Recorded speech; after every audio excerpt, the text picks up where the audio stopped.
$187,000. That's what I poured into my daughter's wedding 11 months ago. And on the Thursday, my heart decided to stage a full rebellion in my own driveway. My son's biggest concern wasn't whether I'd survive the ambulance ride. It was whether the lake house still had a refund window. Let me back up. My name is Walter Hensley. I'm 64 years old, and I live in a brick colonial off Fairview Ridge in a suburb outside Columbus, Ohio. I spent 36 years as a foreman at a steel fabrication plant before they handed me a gold watch and a pension that's smaller than I'd like to admit. I raised 2 kids in that house. I built the back porch with my own hands the same summer my son learned to ride a 2-wheeler in the driveway I poured myself. You spend 6 decades thinking you're building a family. Turns out you're just building a very expensive audience. I didn't know that yet, though. 2 weeks before this story really gets going, all I knew was my knees ached climbing the stairs. My wife Diane had been gone 4 years, and I hadn't had a quiet Sunday in longer than I could remember, because quiet Sundays in my house usually meant somebody needed something. Here's the thing about being a father alone in a house too big for one person. Love isn't something you announce. It's something you do at 6 in the morning before anyone else is awake to see it. I repainted my daughter Megan's garage last spring because she mentioned once, just in passing, that the color made the whole street look tired. I spent 3 weekends under my son Bradley's truck replacing a transmission because the shop quoted him $2,200, and that's basically theft, Dad. Nobody asked me to do any of it. I just did it the way I'd done it my whole life, because that's what a father does, or so I believed. So back in the spring, sitting at my kitchen table at 11 at night with my laptop open to a listing for a lake house up in Michigan, I decided to do something big for the whole family, something they'd remember. Torch Lake, I said, sliding my phone across the table to Bradley on a random Tuesday when he'd stopped by to borrow my pressure washer. A week, the whole family, the big house on the point with the dock. I already put the deposit down. Bradley's eyebrows shot up, genuinely surprised. Not the polite surprise he does when I ask about his job. Dad, seriously, how much did this run you? $9,000 for the week, I said. Don't worry about it. I've got it handled. 5 words I would replay in my head for the rest of my life like a bad country song stuck on repeat. Megan called that same night after Bradley told her, and she actually squealed on the phone, the way she used to when she was 9 years old, and I'd surprise her with something small. Dad, you're unbelievable, I'm telling everyone. For about 10 seconds I was the best father in Franklin County. I laughed and told her to wait until we were actually up there before she jinxed it. She wasn't listening. She was already typing something into her phone. I want you to remember that moment, because it's the last time in this story either of my children looked at me like I mattered more than what I could give them. Welcome, friend, to Fatherly Reckoning. Settle in, because this one's going to take you somewhere you don't expect. If you've got a minute, hit that like button and tell me in the comments where you're listening from tonight, because I do read every single one of them, and trust me, this story earns it. 4 months of overtime paid for that lake house. I picked up every Saturday shift the plant offered since my retirement consulting gig lets me pick my hours, and I ate turkey sandwiches in my truck at lunch instead of driving home, just to bank a little more. By the time the trip rolled around, I was running on coffee and stubbornness, but I didn't care. I kept a countdown taped to my refrigerator. 12 days to Torch Lake. 6 days to Torch Lake. 2 days before we were all supposed to caravan up together. I was in my garage loading the cooler into my truck bed when something in my chest went sideways. Not a sharp pain like a pulled muscle, but a crushing weight, like somebody had parked a car on top of my sternum. I went down onto the concrete floor of my own garage, one hand still gripping the cooler handle, sweat soaking through my collar in seconds. Bradley, I tried to call out, but my voice came out as barely a breath.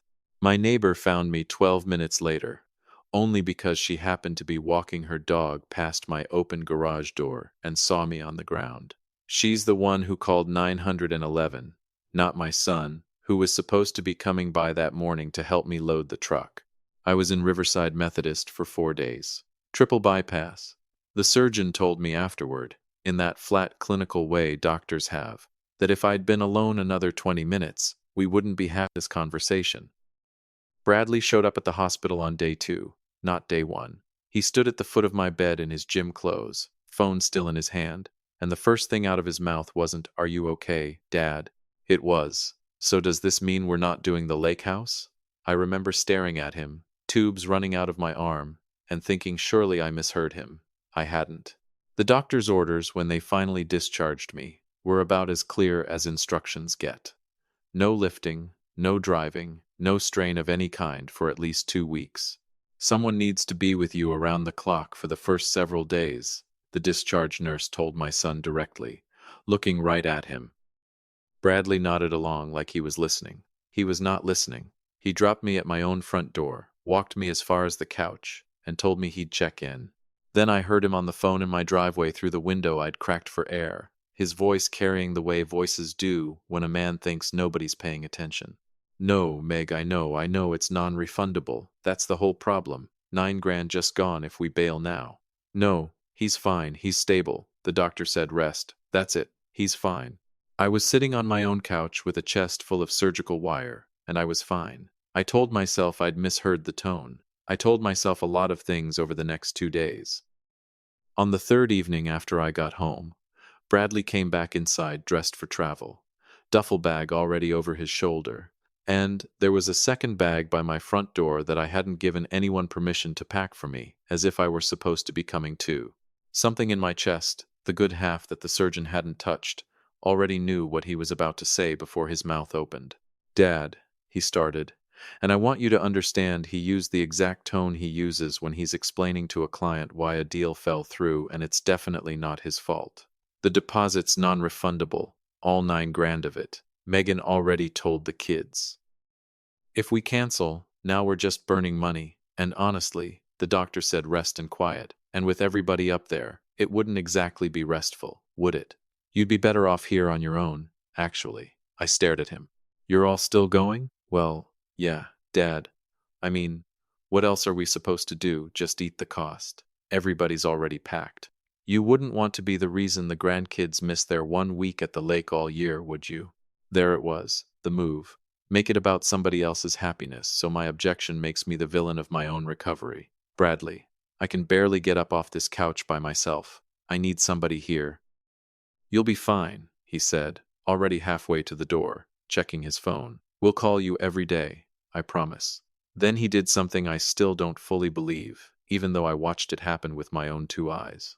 He pulled a bag of groceries out of my pantry, set a jar of peanut butter and a loaf of bread on my coffee table like I was a dog somebody forgot to board before a trip, and said, "There's bread and peanut butter, and your neighbor said she'd check on you. Love you, Dad. Feel better." The garage door went up, then down, and the house went quiet in a way I had never once heard it in 30 years of living there. Not a peaceful quiet. An abandoned quiet. I lay on that couch for a long stretch of time, staring at the ceiling fan Diane had picked out 15 years ago, still turning slow circles above me, and I remember one very clear thought crossing my mind. 36 years of Saturdays, and this is what it bought me. I don't know exactly how long I was alone in that house. Time gets strange when you're propped up on painkillers and staring at a ceiling. Long enough that the bread was gone and I was seriously considering trying to army crawl to the refrigerator for something else. Then I heard a key in the front door. My first thought was pure panic. Someone's breaking in. Then I heard a voice I recognized calling from the entryway. "Grandpa, it's just me. Don't have a heart attack. Oh wait, too late for that joke. Sorry, Ellie." My granddaughter, Megan's oldest, 22, working nights as a vet tech assistant while she saved up to apply to veterinary school. Megan had called her a directionless little slacker at Thanksgiving more than once, usually right in front of her. She appeared in my living room doorway, still in her scrubs, car keys in one hand, and just stopped, looking at me on the couch, looking at the peanut butter jar, looking at the packed bag someone had clearly left by the door and then thought better of. "Mom texted me what happened," she said quietly. "Said you had surgery." I figured somebody should actually be here. "They all went up to the lake," I said, and even I could hear how flat my own voice sounded. "Couldn't get the deposit back, apparently." Ellie didn't say anything right away. She just set her keys down on my side table, looked at the peanut butter, and said, "Okay, When's the last time you ate something that wasn't out of a jar? I didn't know it yet, lying there half delirious on medication. But that stupid, simple question was the first real kindness anybody had shown me in 3 days. All right, Ellie said, already rolling up her sleeves. Give me 20 minutes. I'm making you real soup, not the canned stuff. And Grandpa, she paused at the kitchen doorway, and for a second she looked a lot older than 22. Nobody should have left you here like this. That's messed up. She disappeared into my kitchen, and a few minutes later I heard cabinets opening, a pot hitting the stove, the low hum of her talking to herself the way people do when they're working with their hands. I lay there in the dim light, chest aching, house finally smelling like something other than antiseptic and neglect. My phone buzzed on the side table. I picked it up. A new photo. Bradley, Megan, and the grandkids, all grinning on a dock with the lake behind them, drinks in hand, gold evening light. The caption read, "Finally exhaling as a family." I set the phone face down on the table and closed my eyes. Somewhere in the kitchen I could hear Ellie humming while she cooked, and for the first time in 3 days I let myself breathe. Grief has a smell, I learned that week. It smells like chicken soup and rubbing alcohol and a house too quiet at 2 in the afternoon. But betrayal has a sound. It sounds like a notification chime on a phone you're too scared to look at.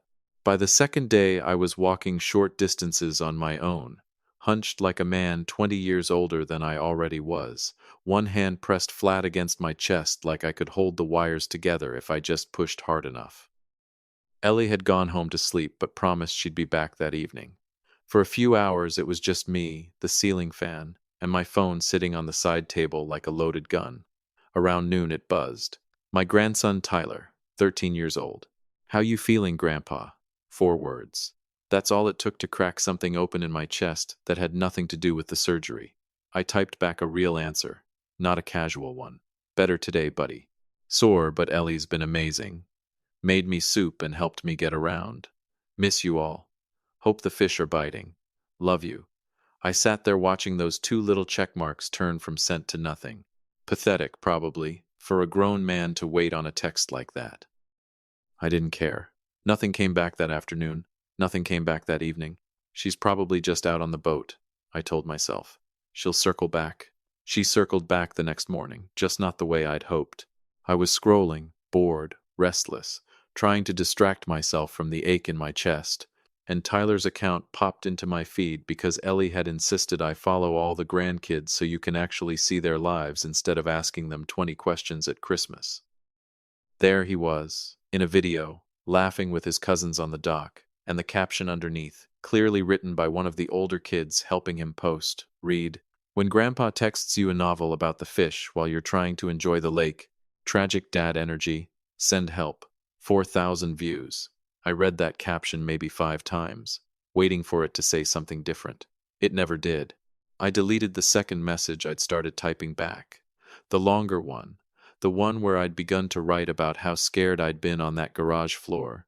How, for a minute, I genuinely thought I was dying, and the last thing on my mind was whether anyone would even notice. Gone. Deleted. I set the phone face down and stared at the ceiling fan turning in slow, useless circles. You spend 13 years teaching a boy to fish, to ride a bike, to believe you'll always be there, and somewhere along the way his family teaches him to turn your worst week into a joke instead. I didn't cry. I want to be clear about that. Something colder happened instead. Something settled. Ellie came back that evening with a grocery bag from the market down the road, real vegetables, a rotisserie chicken, ingredients for something actual instead of the sad soup situation from before. She caught me staring at nothing. "You good?" she asked, setting the bag on the counter. "Fine," I said. The word tasted like ash in my mouth. It was the exact word Bradley had used on the phone in my driveway. He's fine. Ellie didn't push. That's one thing about that girl, she doesn't push, she just stays. She started chopping vegetables at my kitchen island, and I sat on a stool watching her work, and for a while the sound of a knife on a cutting board was the only thing in the house that made any sense at all. Around 8 that evening, her phone rang. She glanced at it. Something flickered across her face, and she silenced it and shoved it back in her scrub pocket. "Who was that?" I asked. "Nobody. Work stuff," she said. "I let it go that night. I shouldn't have, but I let it go." 2 days later, I overheard her on my back patio, thinking I was asleep. Her voice was low and tight, the kind of tight that comes from trying not to raise your voice at your own mother. Yeah, Mom, I know. I know it was a good opportunity. The vet school shadowing program, the recommendation letter, the whole thing, I know. A pause. What was I supposed to do? Huh? You want me to just leave him here alone? Another pause. Longer. No, I already emailed them back, told them I couldn't start the program this cycle. It's done, Mom. Drop it. I lay very still in the dark, staring at the crack of porch light under my bedroom door, and I felt something twist in my chest that had nothing to do with the surgical wire. A 22-year-old kid, her own mother, calls directionless behind her back, had just given up a real shot at her future for me, and she was never going to tell me herself. I didn't say anything to her about it, not then, but I remembered. I remember everything, actually. That's sort of my problem, if you ask my late wife. Day 5 brought the phone call. It was late, past 11, and I was half asleep when the screen lit up the dark room. Megan. I almost let it ring out, some petty, wounded part of me wanting exactly that, but 30 years of being a father doesn't unwire itself in 5 days. Hey, I said, voice thick with sleep.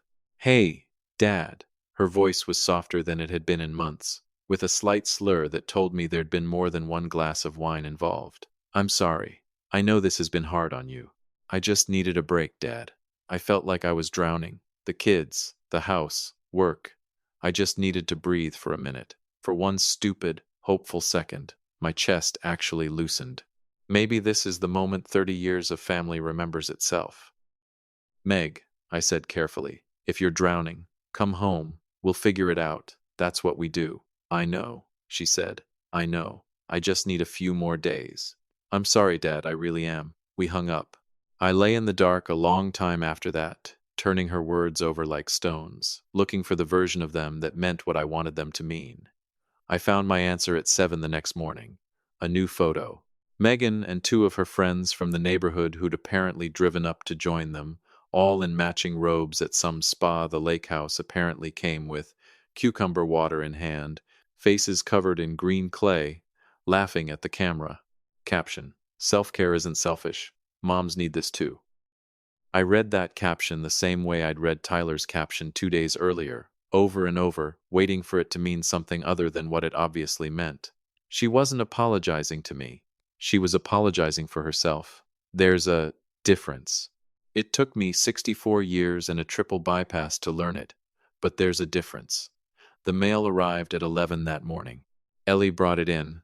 A stack of the usual junk, a flyer for the hardware store, and one bright yellow envelope stamped certified, signature required.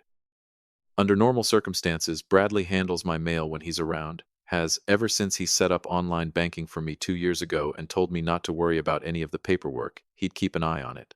I never thought much of that arrangement before. I do now. You want me to just set this on the counter? Ellie asked, holding up the yellow envelope. Something in my gut told me not to wait.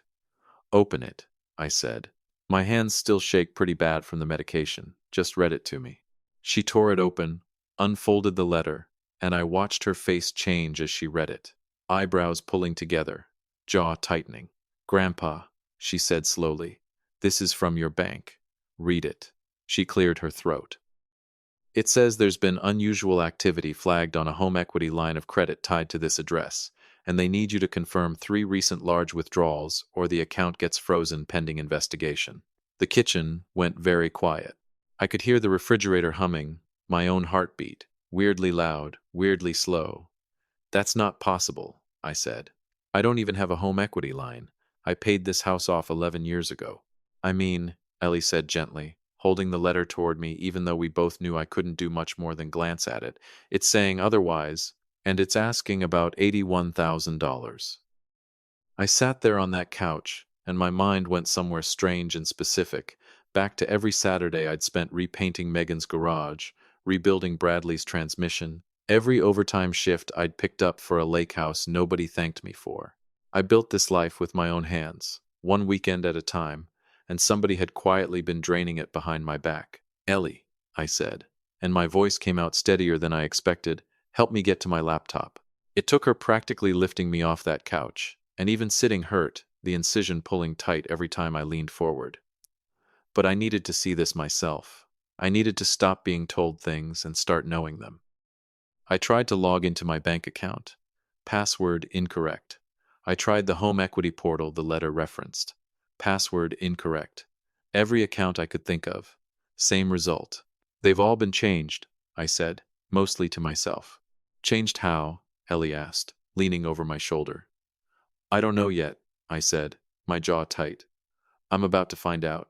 I called the bank's fraud line, sat through 20 minutes of hold music, and finally got a representative who, after verifying my identity with my social security number and a security question about my first car, reset my access. What I found when I logged back in made my stomach drop somewhere around my ankles. The home equity line had been opened 4 months earlier, right around the time I'd first mentioned the lake house at that kitchen table. Statements had been switched to paperless, sent to an email address I didn't recognize, a string of letters and numbers that meant nothing to me. 3 withdrawals over 4 months, totaling $81,000, each one authorized through the bank's online portal, using credentials that had been reset from a device tied to my own home, Wi-Fi. Bradley, I said, my voice flat and distant. Pull up his contracting business's website, the one for his side jobs. Ellie did. We scrolled through months of posts. A leased truck he called a business necessity. New equipment that sat in his garage still in the box, according to a photo he'd posted 3 weeks earlier complaining he hadn't found time to unbox it yet. None of it made money. It just spent it. I looked closer at what the withdrawn money had actually funded, cross-referencing dates against Megan's social media. A down payment transferred to Bradley's account the same week he'd quietly told me his truck loan had been paid off early, must have gotten a bonus, Dad, don't worry about it. And 2 separate transfers to Megan, timed exactly to a kitchen renovation she'd posted about, and, more recently, to booking the lake house itself. He didn't just take a loan out on my house to fix his truck, I said, the math finally locking into place. He used my home equity to fund half his life, and then he used part of what was left to help pay for the very vacation he abandoned me to go on. He put my house up as collateral to pay for the trip where he left me to almost die alone. Ellie didn't say anything for a long moment. Then, quietly, Grandpa, you need a lawyer, tonight. I called my old plant's HR office out of habit, mostly because it was the only number that came to mind for anything official, and the woman there referred me to a family law attorney named Diane Castellano who specialized in exactly this kind of thing, elder financial exploitation, she called it. Though I doubt even she sees this particular combination often, forgery, fraud, and abandonment all wrapped up in a lake house caption that said finally exhaling as a family. Diane's voice on the phone was calm in a way that made me trust her instantly. Here's the hard truth, Mr. Hensley, she said. If you report this to the bank and to law enforcement, your son is looking at serious charges, forgery, fraud, possibly elder abuse, given your medical condition at the time. This isn't a slap on the wrist. If you don't report it, that $81,000 stays legally your problem, tied to your house, whether you authorized it or not, unless we can prove otherwise. And if you do report it, she said, you have leverage most families never get. Real leverage. The kind that ends this before it becomes a decade of resentment nobody wins. I sat with that for a long moment, staring at the fraud documents glowing on my laptop screen, my incision throbbing dully under my shirt, the house silent except for the low sound of Ellie washing dishes in the kitchen. 36 years, and he'd forged my signature on paper, but somewhere along the way he'd forged the whole idea of family, too. Made it look like something it wasn't. My phone buzzed on the desk. I almost didn't look. I looked anyway. A new photo, posted 4 minutes earlier. Bradley, Megan, and the kids on a rented pontoon boat. Sunset behind them, the caption reading, "Best week ever, finally away from all the negativity back home." I set the phone down, closed the laptop, and looked out my office window at the quiet, half-mortgaged house I'd spent my whole life building. Enjoy the sunset, I thought. It's the last thing on this trip that's actually going to taste sweet. If you've stuck with me this far, friend, drop your thoughts down in the comments, hit that like button, and make sure you're subscribed, because we're not finished yet, not by a long shot. There's a particular kind of quiet that settles over a house right before it becomes a courtroom. I didn't know that until the night I froze 2 credit lines from my own kitchen table and listened, in spirit if not in miles, to my son's entire vacation collapse in real time. Ellie had gone to grab us dinner from the diner up the road, because by that point in the week we'd both silently agreed that soup season was over. I sat alone at my kitchen table with my laptop open, Diane Castellano's number saved in my recent calls, and a decision already made. You don't get to steal a man's home to fund a vacation where you leave him to die alone. Not on my watch. I logged into the bank's fraud portal.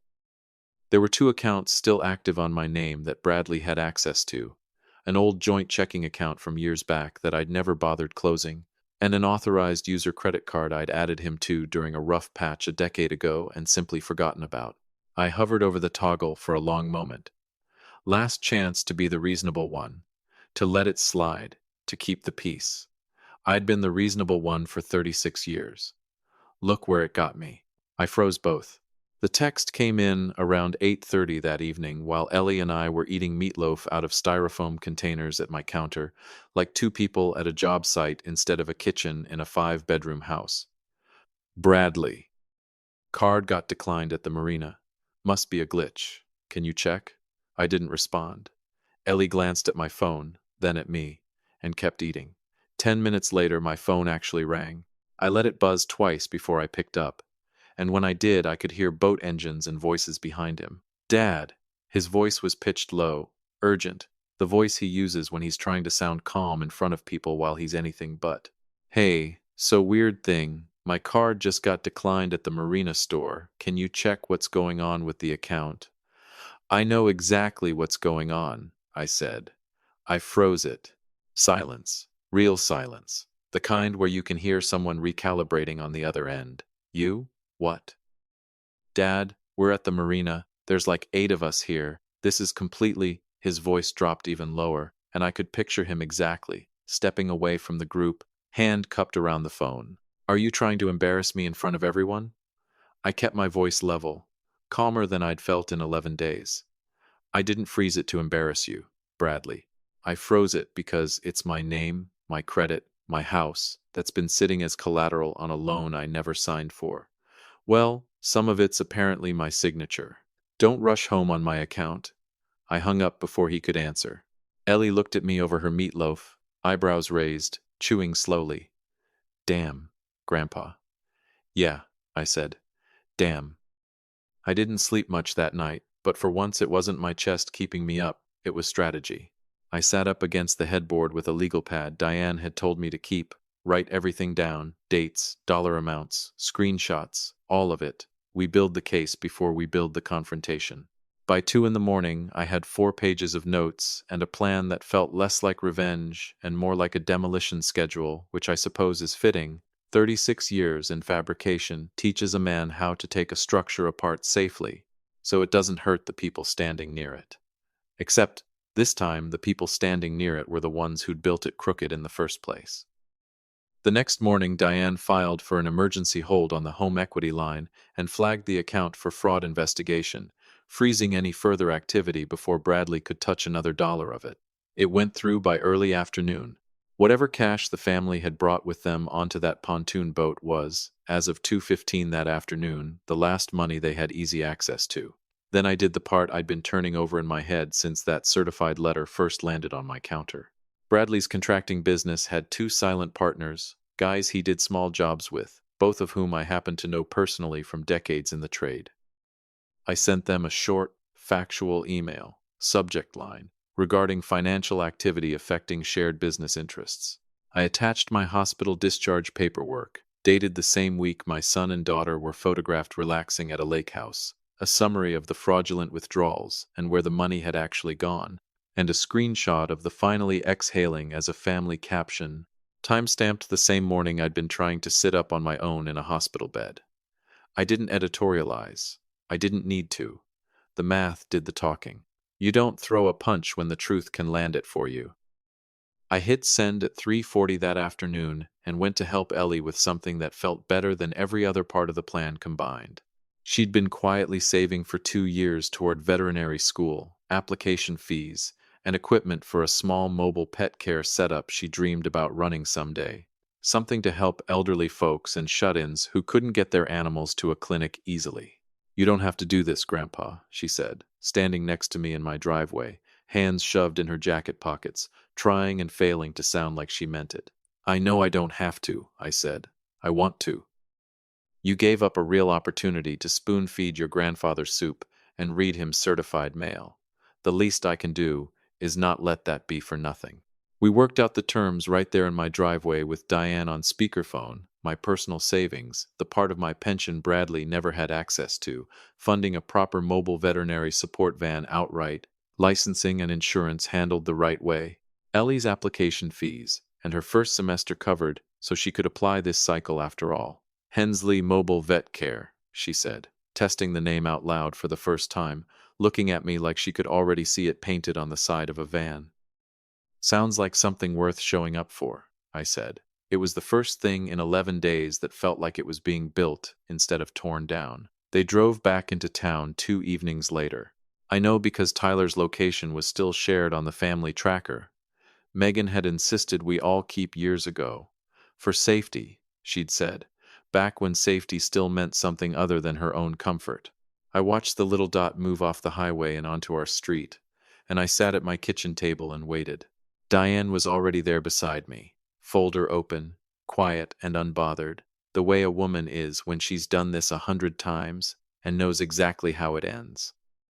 Ellie stood in the kitchen doorway, not hiding, not performing, just there, quietly folding a stack of vet school paperwork, getting ready for an early shift the next morning. The garage door went up, then down, footsteps. The front door swung open hard enough to bang against the entryway wall, and Megan came in first, her face flushed, sunglasses pushed up into her hair, eyes wide with a frantic, unhinged panic. Bradley trailed behind her, phone still clutched in one hand like a shield. Megan didn't even look at the lawyer. She lunged toward the table. "What did you do?" she said, her voice cracking. "Dad, what the hell did you do?" "Bradley's business partners called him this morning. They're pulling out of the equipment deal. They think he's been stealing from us. From the business. They showed us your email." I sat up straight, pain manageable now, steady, calm. "I didn't do anything, Megan," I said quietly. "I sent them the truth. I sent them my hospital paperwork and the bank's own fraud documentation showing exactly how $81,000 came off my home equity line and into your renovation and his truck payoff and both your slices of that lake house. His partners aren't upset because of me. They're upset because they've been building something with a man who used his sick father's house as an ATM. I didn't have to call him a thief. The bank's own records did it for me. I want you to picture it the way I saw it. Me sitting up straight at that table for the first time in almost 2 weeks, dressed, steady, not the man on the garage floor anymore, an attorney beside me with a folder, and behind me my granddaughter, the one they'd called directionless, calmly stacking paperwork for a future she'd almost given up. "Dad, what is wrong with you?" Bradley started, his voice already climbing. "You humiliated me in front of my partners. You froze accounts. Do you have any idea?" "Sit down, Bradley," I said. Quiet, not a shout. I didn't need to shout anymore. Something in my tone stopped him mid-sentence. He sat. Diane slid 2 documents across the table, side by side, and I watched both their eyes drop to them. "Document A," I said, "is a completed police report for financial exploitation of an elder and forgery. $81,000, my signature used without my consent while I was recovering from open-heart surgery. That report gets filed the moment I decide to file it." Bradley's face went pale. "Dad, I can explain." "Document B," I kept going, not raising my voice, not letting either of them interrupt, "is a full repayment agreement. You refinance and repay the entire $81,000 within 90 days, in your own name, out of your own accounts, and this house comes off as collateral on anything either of you ever touches again. I keep my home, free and clear, the way I earned it. If you sign document B, I don't file the police report, and we all get to walk away from this without you standing in front of a judge. If you fight me on this, if you make me do this the hard way, I sign document A instead, and the detective I've already spoken with is a phone call away." His hands were shaking by the time he picked up the pen. I watched 30 years of easy confidence, every casual "don't worry about it," every finally exhaling caption, collapse into something small and human, and for the first time since this whole thing started, honest. He signed. Megan had been standing frozen near the doorway through all of it, but the second the pen left her brother's hand, she found her voice. "Are you serious right now?" she said. "You're destroying this whole family over a lake house." "It was never about the lake house," I said, and I felt something in my chest go very still and very calm. "Sit down, Meg." She didn't sit, but she didn't leave either. I pulled up her youngest son's daycare tuition portal on my laptop, the one I'd been quietly covering every month for 2 years, and turned the screen toward her. "I'm still covering the boys' school tuition directly to the district every semester, because I respect their education and I won't let them pay for anyone else's mistakes. That doesn't change." Her shoulders dropped slightly, like she thought that was the whole conversation. "But the extra 400 a month I've been sending on top of that, for whatever you needed, that's done at the end of this month. The renovation loan I quietly co-signed for you last year. I'm removing myself from it the moment your brother's repayment clears, so you'll need to refinance that on your own credit. You want a lifestyle beyond what you actually earn, you're going to have to build it yourself, like every other adult in this country. Dad, you can't just," she started. "I can," I said, "and I am." She started to say something sharper. I could see it forming, but I wasn't finished, and for once, in that house, nobody talked over me before I was done. "When you were 9, I said, and my voice actually shook a little on that one, no matter how calm I'd stayed through everything else, "you used to sit on the edge of my bed when I had the flu, and read me the comics out of the Sunday paper, every single panel, like it was the most important news in the world. I used to think, I'm raising a good person." I looked at her, really looked, maybe for the first time in years. "I don't know who you are now, Meg. I don't recognize her. But I hope someday you remember who you used to be. Because that girl was worth a lot more than the one who let her brother mortgage her father's heart surgery to pay for a boat ride." Megan didn't scream, didn't storm out. She just stood there and broke, quietly, tears running down a sunburned face. And I think for the first time, she understood she wasn't just losing a monthly deposit, she was losing me. The fallout moved fast after that. Bradley's business partners cut ties within the month, unwilling to stay attached to a man who'd used his father's medical crisis as collateral. Refinancing the debt in his own name at his actual credit score meant a payment that ate most of what he used to spend on appearances. And, from what I hear, he's had to sell the leased truck and go back to working for somebody else for a while. Megan, without the extra cushion she'd quietly relied on for years, had to take on a second part-time job at a call center to cover what she'd been letting me carry without ever asking. As for me, I sold that big brick colonial 6 months later. Too many memories of a garage floor and a porch I'd built for people who never once said thank you while I was building it. I used the money, along with what I'd already put toward Ellie's van, to help her open Hensley Mobile Vet Care properly. A real business, licensed and insured, parked most mornings outside. A little clinic she rents time in near downtown. She's finishing her veterinary school applications this fall with a real shot at getting in, and on weekends I ride along in the van and keep the books, using 36 years of managing budgets and schedules on the plant floor to build something that's actually ours. I watch her work, gentle with some old widow's arthritic dog in a driveway somewhere, and I think about the concrete garage floor, the peanut butter on the coffee table, and the pen shaking in my son's hand. For 36 years, I thought I was building a family. Turns out I was just building an audience, and the audience wasn't the house. It was the people I let sit in it. Now I'm on my own, and I've never been lonelier, and I've never been more at peace. If this story meant something to you tonight, hit that like button, subscribe if you haven't already, and tell me down in the comments where you're listening from, because somewhere out there, I know somebody else needed to hear this one. I'll see you in the next story, friend.